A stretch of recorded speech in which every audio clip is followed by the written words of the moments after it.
YouTube channel. दोस्तों बात करेंगे हम बीपीएससी टीआरई 3.0 नई शिक्षक भर्ती की बीपीएससी ने ऑफिशियल नोटिस जारी कर दिया गया है और आपकी बीपीएससी टीआरई 3.0 की परीक्षाएं यानी कि दोनों परीक्षाएं वो रद्द कर दी गई हैं। यानी कि प्रथम पाली और द्वितीय पाली, प्रथम पाली में जो 6 to 8 की आपकी परीक्षा कराई गई थी और जो द्वितीय पाली में आपको 1 to 5 पीआरटी की परीक्षा कराई गई थी, यानी कि दोनों पालियों की फर्स्ट और सेकेंड मीटिंग की पालियाँ वो पूरी तरह से रद्द कर दी गई हैं। अब इसमें एक बात ये है कि जो परीक्षा की नई तिथियों का ऐलान किस दिन आपकी परीक्षा कराई जाएगी उसको लेकर के बात करेंगे, लेकिन सबसे पहले हम लोग उस नोटिस को देखेंगे कि उस नोटिस में क्या कुछ मेंशन किया गया है और अभी तक बीपीएससी क्यों नहीं मान रहा था कि परीक्षा लीक हुआ है या नहीं हुआ। इसको देखते हुए स्क्रीन पे आप देख पा रहे होंगे कि बिहार लोक सेवा आयोग पटना से एक प्रेस विज्ञप्ति जारी की गई है और बिहार लोक सेवा आयोग द्वारा शिक्षक भर्ती परीक्षा के तीसरे चरण यानी कि टीआरई 3.0 की परीक्षा 15 मार्च, स्क्रीन पे आप देखिएगा, पूरे अच्छे तरीके से सुनिएगा।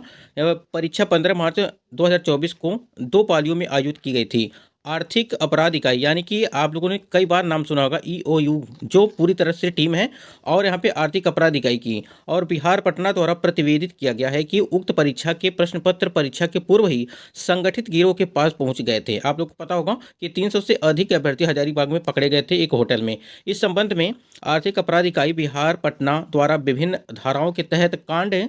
संख्या 6/2024 दिनांक 16/3/2024 दर्ज कर अग्रतर अनुसंधान एवं विधि सम्मत कार्रवाई की जा रही है। तदालोक में परीक्षा संबंधी कोई भी निर्णय लेने हेतु आयोग द्वारा आर्थिक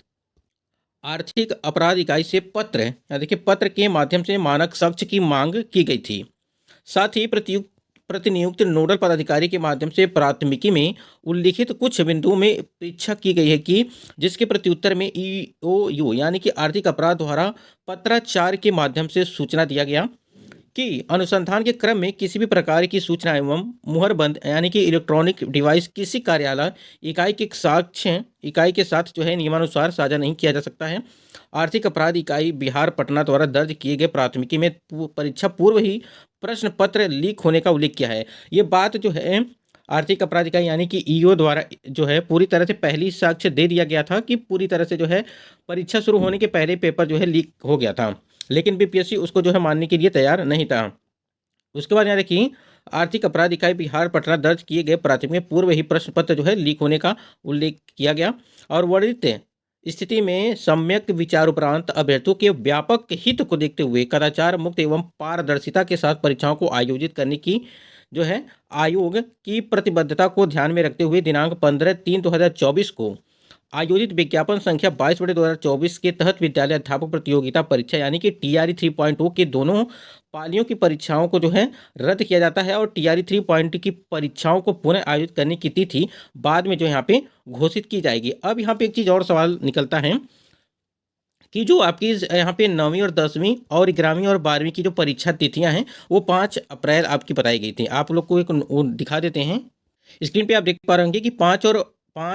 को उच्च और माध्यमिक शिक्षक भर्ती परीक्षा संभव यहाँ पे बताया गया था कि 5 अप्रैल को माध्यमिक और उच्च माध्यमिक विद्यालयों की उच्च शिक्षक नियुक्ति परीक्षा लेने की तैयारियां चल रही हैं। मुख्य सचिव के साथ बीपीएससी के वरीय अधिकारियों की दो दिनों पहले हुई वीडियो कॉन्फ्रेंस में आयोग ने माध्यमिक और उच्च माध्यमिक के विद्यालयों की शिक्षक नियुक्ति परीक्षा के लिए 5 अप्रैल को संभावित तिथियां निर्धारित करते हुए 115 परीक्षा केंद्रों की मांग की थी और सूत्रों की माने तो राज्य सरकार भी इससे सहमत है और डीएम को भी सेंटर उपलब्ध करवाने को कहा गया था। ये सारी चीज़ें निकल के आई थी। अब यहाँ पे एक चीज़ और समझिए, अगर ये अभी तो ये मान लीजिए 1 to 5 की परीक्षा और जो आपकी 6 to 8 की परीक्षा है दोनों परीक्षाओं को रद्द कर दिया गया है और जो 9वीं 10वीं की और 11वीं 12वीं की जो परीक्षा है वो 5 अप्रैल को जो है संभावित तिथियाँ बताई गई हैं, लेकिन ये पूरी तरह से लगता नहीं है कि परीक्षा ये हो पाएगी और जो है इस तिथि को भी आगे बढ़ाएगी। अगर आपका परीक्षा होने को रहेगा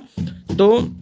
कम से कम आपको 1 महीने का टाइम दिया जाएगा, तो पूरे 1 महीने का टाइम आपको मिल सकता है। और इसमें एक चीज़ और भी है, जो ये स्टेट वाले कैंडिडेट हैं उनको भी काफ़ी यहाँ पे राहत मिली होगी और हो सकता है कि रजिस्ट्रेशन जो है फिर से जो है कराया जाए, यानी कि ये स्टेट वाला अगर परीक्षा करा दिया जाता है, इसकी परीक्षा अप्रैल में ही बताई जा रही है कि लास्ट अप्रैल के अंत तक जो है आपकी परीक्षा वो करा ली जाएंगी। अगर ऐसा हुआ कि अगर बीपीएससी टीआरई 3.0 की परीक्षा और रजिस्ट्रेशन फिर से दोबारा स्टार्ट हुआ तो कहीं ना कहीं ये स्टेट वाले कैंडिडेट भी इस परीक्षा में सम्मिलित हो सकते हैं और ये स्टेट की संख्या लगभग 3.5 लाख के आसपास जो है बताई जा रही है कि अभ्यर्थी अपेयरिंग वाले स्टूडेंट इसमें हैं। तो काफ़ी अच्छी खबर निकल के आई कि बिहार लोक सेवा आयोग द्वारा जो शिक्षक भर्ती कराई गई थी आपकी और बहुत सारे यहाँ पे अभ्यर्थी पकड़े गए थे, उसको देखते हुए यहाँ पे बीपीएससी आयोग पहले जो है साक्ष्य यानी कि ठोस साक्ष्य मांग की गई थी ईईओ के टीम के द्वारा। लेकिन यहाँ पे साक्ष्य देने के बाद भी बीपीएससी आयोग ने उसको जो है नकार दिया। लेकिन बाद में पूरी तरह से और एक्टिव हुआ ईओ की टीम, यानी कि जो है यहाँ पे आर्थिक अपराध इकाई की जो टीम है, और कहीं ना कहीं सारी चीज़ें एफआईआर की फाइल हमने आपको दिखाई इस वीडियो के माध्यम से। आप लोगों ने देखा होगा सारी चीज़ें वहाँ पे मेंशन की गई हैं कि क्या चीज़ें कहाँ कहाँ पे मिली हैं और कहाँ पर जो है इस किस प्रकार से जो है आपके यहाँ पे नकल माफियाओं ने पेपर लीक कराने के लिए पूरी तरह से जो है गिरोह बनाया था। तो आपकी जो नई तारीखों का ऐलान है वो अभी घोषित नहीं की गई है। एक चीज़ आप थोड़ा अनुमान लगा सकते हैं कि लगभग कम से कम आपको एक महीने का टाइम है, और अप्रैल के अंत तक या मई के फर्स्ट वीक तक जो है आपकी सारी चीज़ें ये आपकी दोबारा परीक्षा वो करा ली जाती है। अब यह मामला जो फंसा हुआ है 9, 10 और 11, 12 वाला परीक्षा जो 5 अप्रैल को बताया गया था कि परीक्षा हो जाएगी, तो उसको भी अब रोक दिया जाएगा, क्योंकि सारी परीक्षाएं जो एक साथ हो सकता है कराई जाएंगी और तुरंत उसी टाइम पे जो है दोनों परीक्षाओं को करा दी जाएंगी। इसी बीच यहाँ पे ये स्टेट अभ्यर्थियों के लिए काफ़ी अच्छा मौका इस बार, अगर परीक्षा उनकी हो जाती है। तो यही कुछ अपडेट थी दोस्तों। आशा करते हैं आपको सारी चीज़ें क्लियर हो गई होंगी। अगर कोई चीज़ क्लियर नहीं हो तो कमेंट सेक्शन में कमेंट करिएगा।